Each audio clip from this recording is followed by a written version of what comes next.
So talk to us about soil salinity, because I know our sensors have temperature, soil moisture, and soil salinity. So is salinity a proxy of something else, or is it something, why would farmers be concerned about that? Well, salts that build up in a soil stress a plant. Okay. And that can cause yield to drop.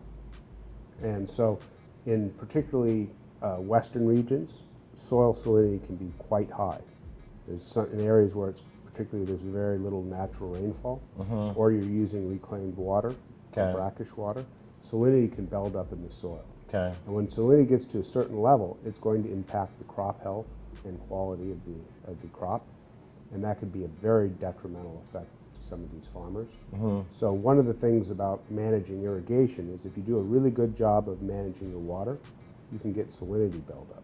Okay. So you really need to monitor both of those two factors in order to really manage your soil for improved yield and controlling costs. Okay. So let's say I do have a salinity issue and I've got salinity buildup. How do I remediate for that as a grower? Well, there's some chemicals that you can add. For instance, gypsum is a classic treatment that's used. But one of the effective ways to manage salinity that's used extensively is to intentionally over-irrigate. Okay. And that essentially dissolves all the salts present in the soil and flushes them below the root zone. And once the salts are below the root zone, they have no more impact on the plant health.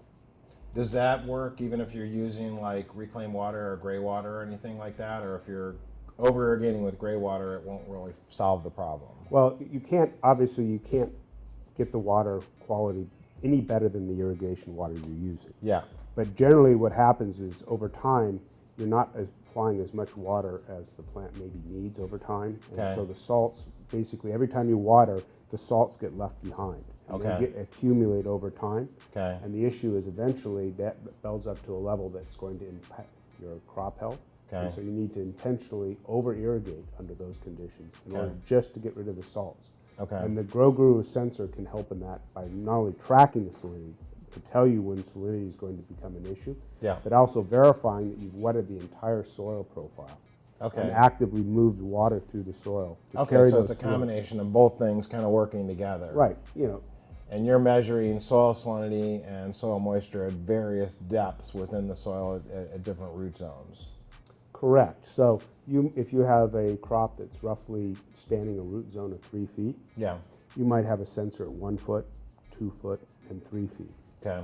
And during normal irrigation practice, you're going to try and keep the upper profile fairly wet with modest moisture at the lower depth, but you're going to intentionally avoid irrigating to the point where the bottom becomes so wet that it exceeds field capacity and water moves beyond the root zone.